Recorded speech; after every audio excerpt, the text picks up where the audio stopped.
Hi, I'm Bill Hylton, here to talk about making drawers. The dovetail is traditional for assembling drawers.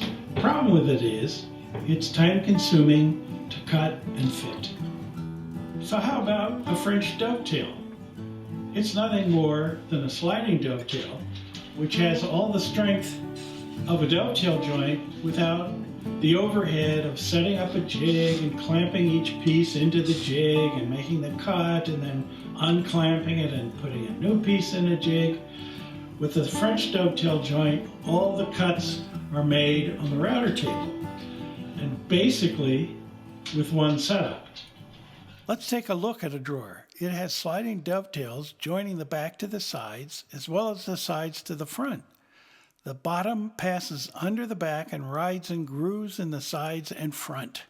Each dovetail slot in the drawer front has to be inset about a ½ inch so its shoulder has enough meat to resist splitting out. If you need to provide space for drawer slides, you've got it. Use the same offset in cutting the slots for the back. Fit a ½ inch dovetail bit in the router table router. This bit will work whether the drawer sides are 3/4 inch stock or ½ inch stock or anything in between. It's the most common size of dovetail bit too, being the size any router bit set includes. Adjust the cut depth to 1/4 inch.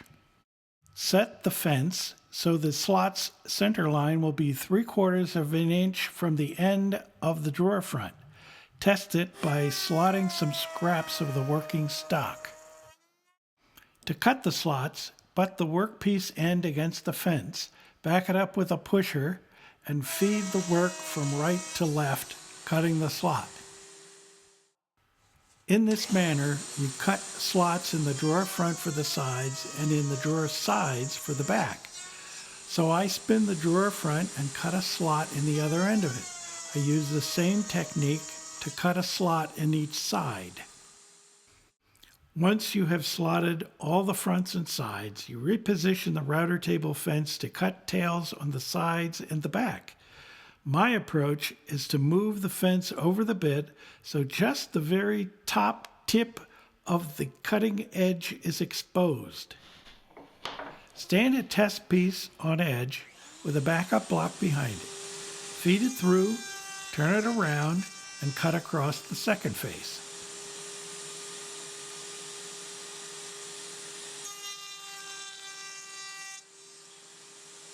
Check the fit of this tail in one of the slots. If it doesn't fit, readjust the fence and try again. Once you've got it, route tails on the sides and backs.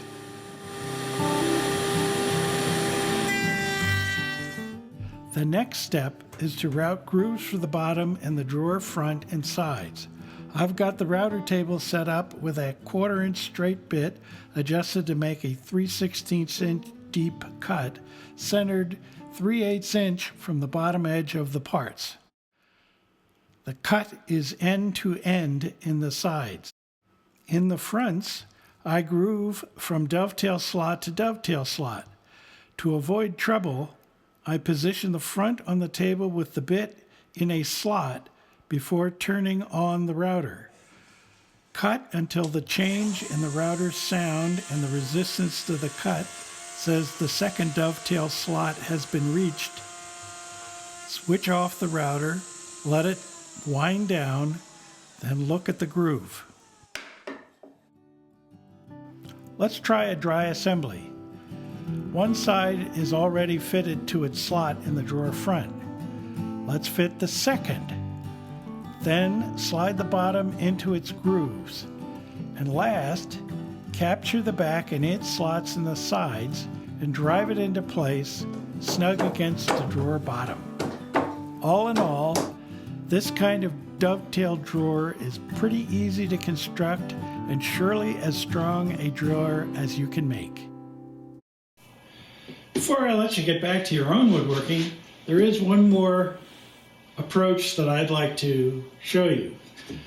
This drawer we just made has through dovetail slots in the front which allow you to see the dovetail joint. but you may not necessarily want to have this joint exposed. This drawer, which I showed you at the outset of the video, the slot in the front is stopped so that it doesn't show at the top. And that would be useful if you just didn't want that joinery showing, or if you wanted to have the top of the drawer front proud of the sides. I'm going to show you how a good way to do that is safe and trouble-free. Here's the sliding fence I built for this router table. Perhaps what you noticed first is that it's at right angles to the conventional fence, and it moves.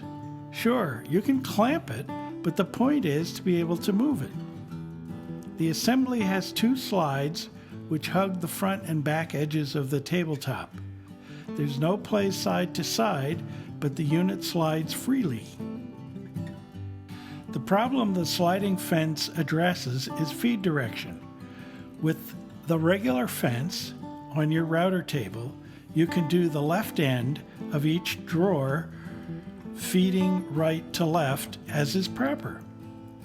But to slot the front's right end, you either have to set the fence far from the cutter, which makes feed and cut very dicey, or you have to make a climb cut feeding from left to right, and that's equally dicey. The sliding fence allows you to make both cuts in the proper feed direction and without changing the basic setup. To govern the length of the cut, to prevent you from the inadvertent through cut, you clamp a stop to the tabletop to arrest the movement of the sliding table. What I've decided arbitrarily is I want it to be 3/4 of an inch, so I use these brass shims. One is 1/2 inch, one is 1/4 of an inch square. And I put those here and slide the fence up until it just touches the cutting edge of the router bit. Now I'm going to take a scrap of wood and place it so that it's against the strut. Clamp it to the top of the router table.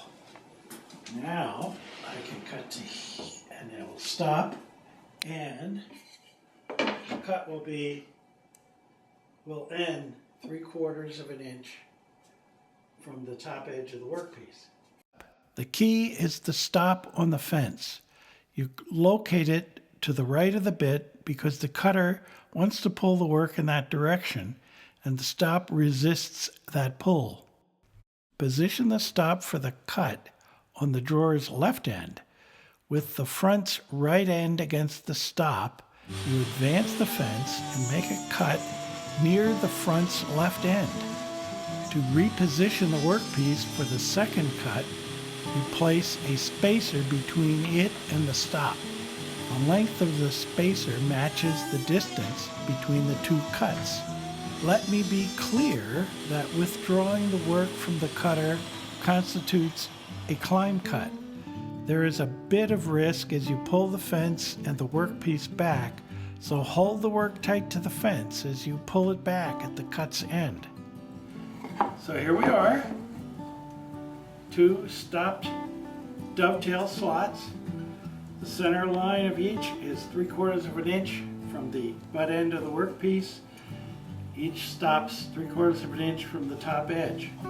You're all set to put the drawer together. This is a great system to use, especially with production work where you're making a whole stack of drawer fronts, a whole stack of drawer sides. You can set this up to do the fronts and then adjust it as necessary to do the sides, and then put the regular fence back on the router table without changing the bit at all, and cut the dovetails on the appropriate parts. It's easy when you know how.